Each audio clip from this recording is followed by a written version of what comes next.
醒醒！刀下留人！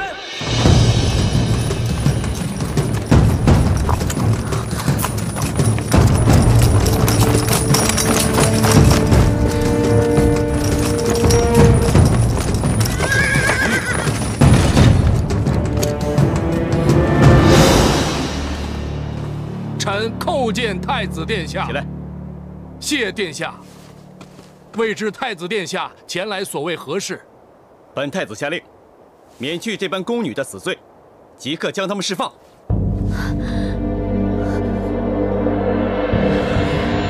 这是皇后懿旨，太子，这皇后虽为六宫之首，但她也不能随便干预朝政。本太子要放人，岂容她阻挠？微臣奉皇后之命处决这般宫女。如果太子执意放人，不如请太子先行面圣，待皇上定断之后，微臣自当遵从。大胆！莫非你想违抗本太子之意？臣不敢。本太子现在就要将人带走，谁敢阻拦，就是跟本太子过不去。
觉得，无论他们犯了什么错，都会有太子殿下为他们出头撑着。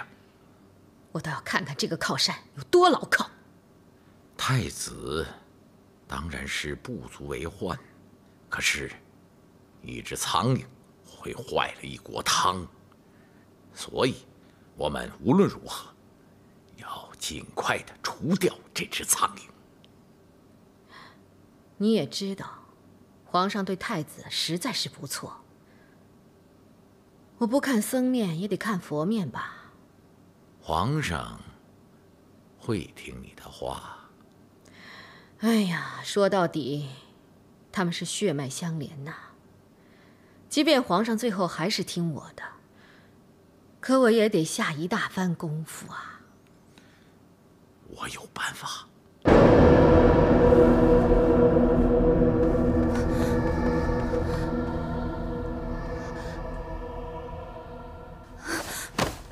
多谢太子及时相救，如果不是太子，奴婢恐怕早就……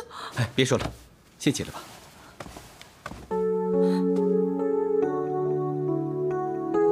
说实在的，是我不好，要不是我离开了京城，你就不用受这个苦了。我心里面很难过，对你，我觉得过意不去。这不关太子的事。怎么不关我的事？你是我东宫的人，我竟然让他们随便把你抓走，还差点连命都没了。我真是没有想到他们竟敢这么做。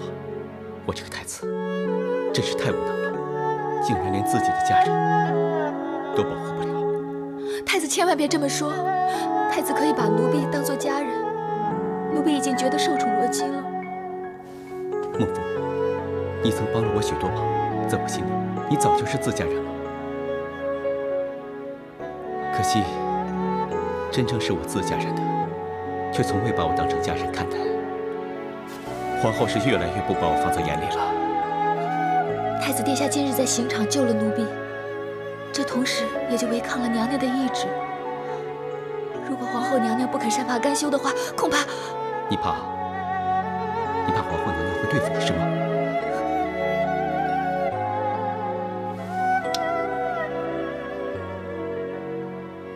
你放心，我答应你，从今天开始，绝对不会再让别人欺负你了啊！多谢太子殿下。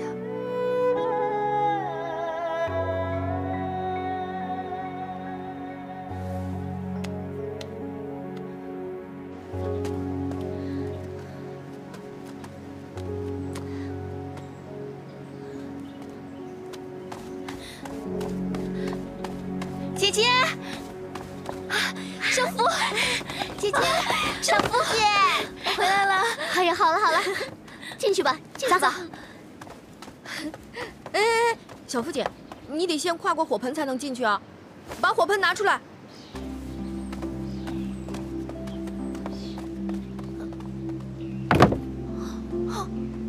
这未免也太夸张了吧！可是君二姐说了，一定要火大一点，这样才可以把你身上的晦气除掉。是啊，要是没把你身上的晦气扫干净，下次再有事，还不知道会是谁呢。大家也只是求个心安罢了。况且这些日子大家都没有睡好过，都在担心你。来，姐姐帮你，来，快吧！1、2、3，谢谢大家。大家都是好姐妹，就不用谢了。下次要是换作是我，不要乱说话。过去的事情大家都忘了吧，否则以后怎么过日子啊？可是小妇姐得罪的是皇后娘娘，真的可以当作是梦一场吗？哎呀，你就是喜欢杞人忧天。听说皇后娘娘，她要对付的根本不是比赛签勾中输的人，孟府只是不幸被牵扯进去，所以大家以后呢都不用担心了。那是谁得罪了娘娘呢？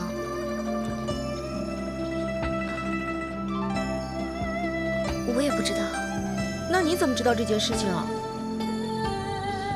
哎呀，其实这件事早已经传遍宫中，只是大家不知道而已。哎呀，好了好了，大家不要说了，我们去吃东西吧。走，小妇姐。哎，我刚才都替你解围了，你现在是不是可以告诉我，皇后娘娘到底对付的是谁啊？我只是不想大家担心，随便说说罢了。刚才谢谢你帮我。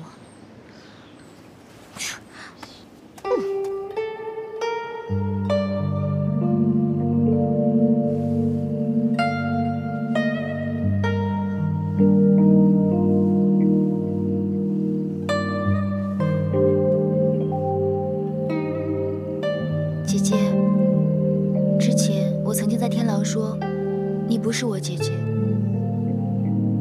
对不起，傻丫头。当时那种情况，说出那些话，也是可以理解的呀。姐姐怎么会怪你呢？可是我也不应该跟你抱怨的呀，你为我做的已经很多很多了。姐姐，我答应你，你跟我说的话，小福一定会记在心里。如果我不能保护你的话，我还怎么配做你姐姐呢？更何况在宫里头，也不知道什么时候发生什么事。或许哪一天，姐姐反过来还需要你帮忙呢。姐姐，你放心好了，我就算不要命，也会帮你的。不，如果要你的命，姐姐才不要你帮忙呢。姐姐，小福。哎，孟凡、孟福，你们在这儿啊？小马，你怎么过来了？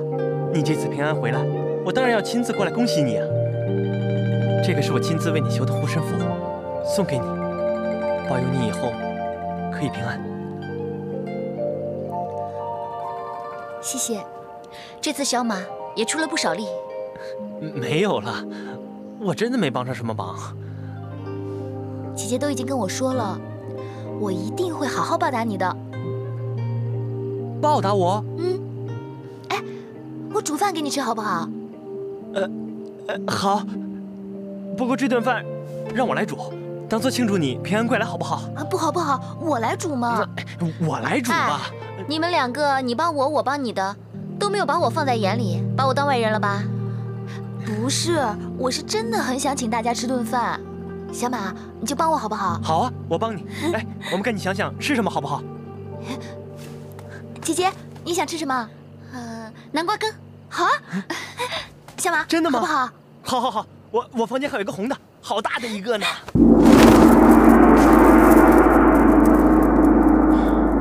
众位卿家急着要见朕，有何要事？老臣冒死要向皇上觐见。几位都是朕的肱骨之臣，有什么事先起来再说吧。皇上乃当世明君，你们一片担心都是为了社稷，皇上岂会不知啊？你们有言尽说，言者无罪。臣等此次前来是为了太子殿下扰乱法场一事。太子奉旨去瑶州赈灾，尚未完成使命，便返回京城，置瑶州百姓生死于不顾。不止如此，太子还竟然到刑场阻止执法，扰乱法纪，如此大逆不道，臣等担心会引起天怒人怨呐。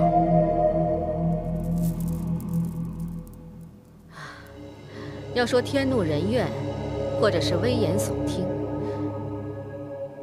可太子是未来的皇帝呀，天下百姓可都看着太子的一言一行啊。皇后娘娘所言甚是，有法不依或是赈灾不力，随便一样就足以令百姓寒心，而今两样加在一起，能不令天下的百姓担心吗？是啊，那众爱卿有何提议呀？臣等以为，皇上应该考虑另立太子。什么？另立太子？有这么严重吗？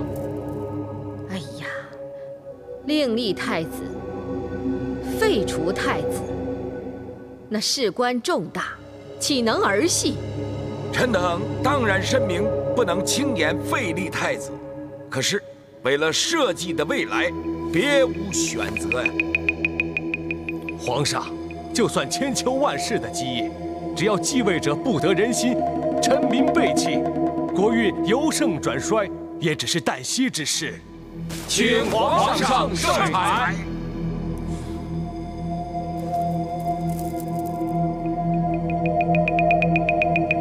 好了，皇上明白你们的意思了，你们先回去吧，皇上自有主张。是。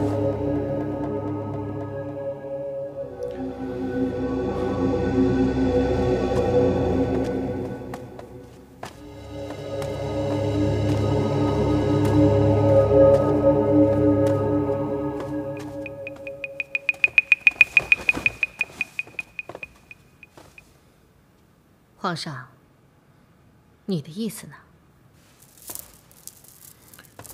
还有什么要处理的吗？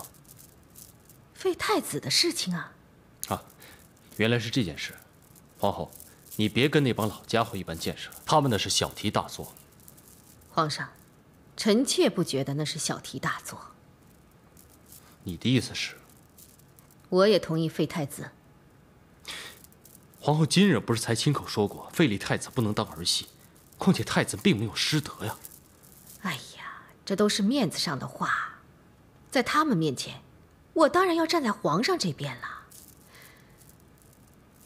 可是，臣妾想知道，难道皇上真的认为太子没有失德之处吗？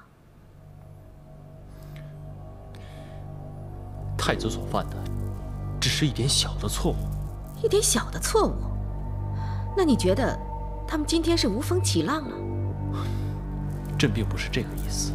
要是他们说对了，那就是太子的错；要是他们说错了，那就是这些人扰乱朝纲，就该被抓起来杀头，留着他们后患无穷啊！皇后，你就不要再为难朕了。皇上，到底是你在为难臣妾，还是臣妾在为难皇上啊？今天你看看，朝堂之上这么多位大臣，啊，根本就不给皇上面子，简直就是在怪皇上教子无方啊！按照这个情况，都应该拉出去处斩了。可是呢，人家说的都是事实，我们无言以对呀。所以朕说了，皇后，我们就不要跟那帮老家伙一般见识了。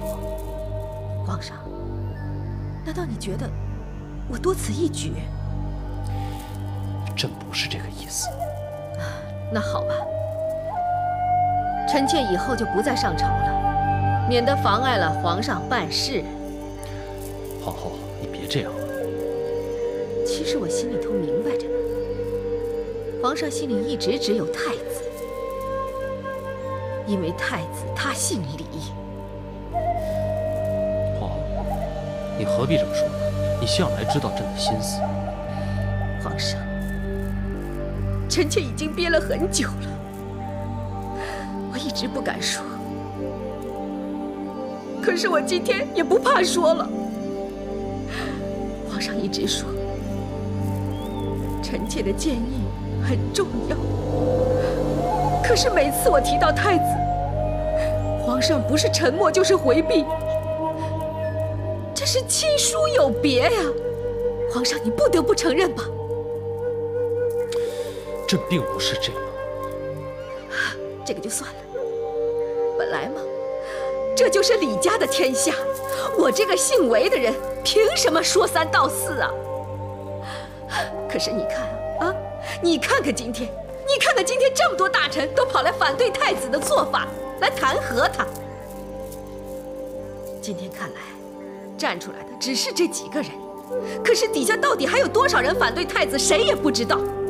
皇上，尧山这个人不随便说话的，何一方更是吧，被称为一方好人，现在连他们两个人都跑出来反对太子。皇上，你不觉得这件事情的严重性吗？臣妾身为皇后，难道不该担心吗？我难道不该来提醒皇上吗？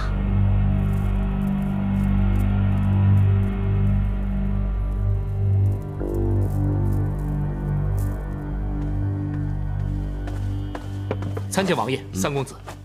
王爷，三公子猜的没错，尧山那几位大臣，表面上是主动入宫求见皇上，其实是奉韦后之命。哦，想不到连一方好人都被皇后收买了。看来，皇后的势力比我们想象中的要大。皇后娘娘最厉害的一点，就是她懂得抓住人的弱点。一方好人虽是个好人，不过弱点也是存在的。我认识他多年，他一向与世无争，从来不会树立敌人，脸上总是带着温和的笑容。我想不出他到底有什么弱点会被别人抓住。不与人为敌的人，通常有两个原因：第一，就是真的与世无争，但他当真如此清高，就不屑在充满明争暗斗的官场里打滚；第二，他是装出来的，趁人不备时来个突然袭击。可是，这一方好人已年近古稀，行将就木之人还要争权夺利，是不是晚了一点？说的没错，所以还有第三个原因，这样才能解释他为什么一直在做好人，就是怕与人为敌后会被人找出秘密来攻击他。他也有秘密。早年时他仕途不佳，曾经暗地里抛妻弃子，娶了当时的刑部尚书的女儿，从此飞黄腾达。于是这件事便成为他毕生的污点。皇后就是发现了这件事情，所以一方好人也只能俯首听命。三公子是怎么知道的？难道你提前派人查过他？查探他的人不是我，是皇后娘娘。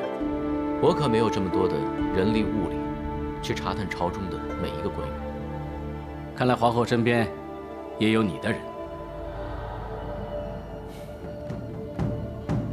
放生，你是我的人，你自然也会被人监视，所以有些事情不能让你来做，也不能让你知道，明白吗？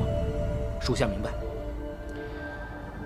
如今一方好人也站在皇后那边，看来太子更加示威了。这也不一定。皇后已有废掉太子之心，纵使皇帝暂时不愿意，可是假以时日，也无法避免。王爷言之有理，皇上向来对娘娘言听计从，这次皇后更是煽动群臣以助声势，看来这废除太子之事志在必得。难道你们忘了废立太子一事，并非皇上一个人说了算？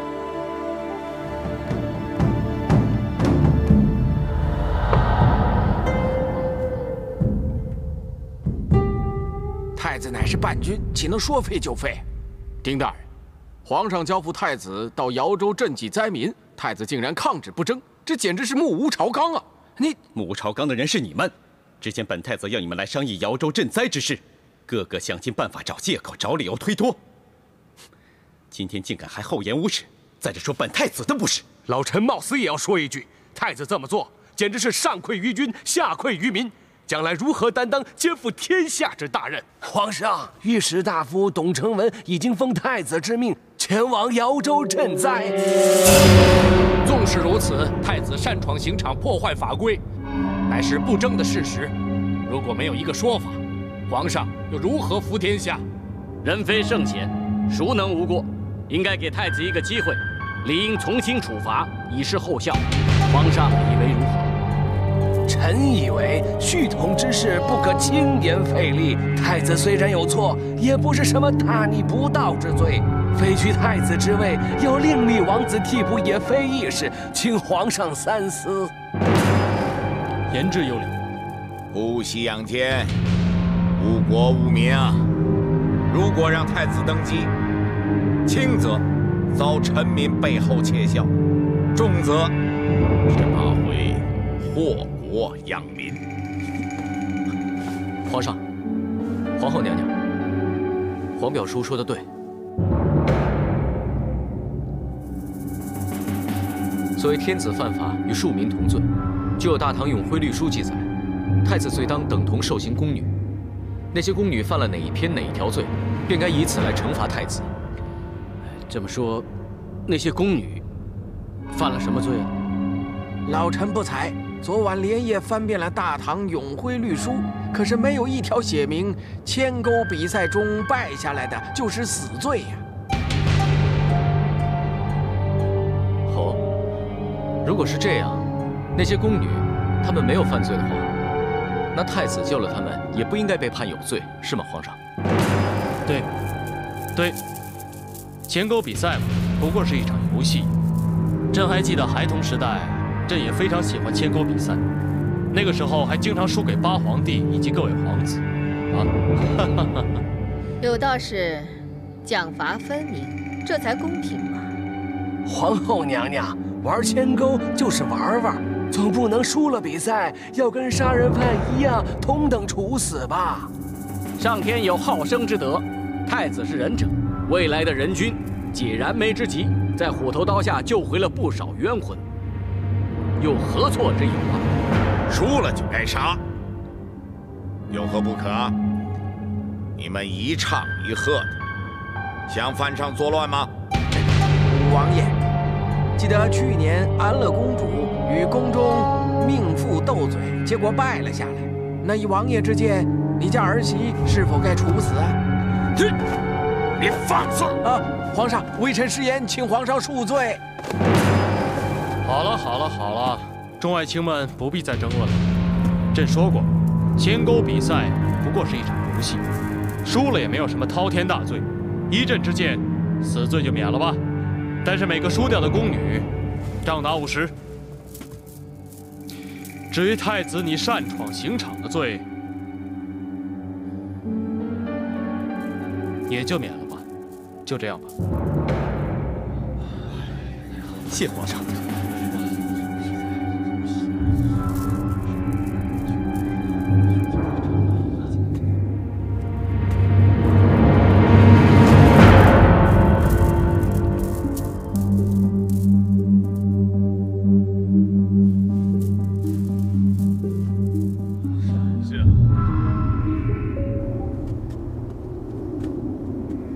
虽然以退为进，帮了太子，可是万一让皇后察觉你是站在太子一边的，恐怕她早晚会对付你。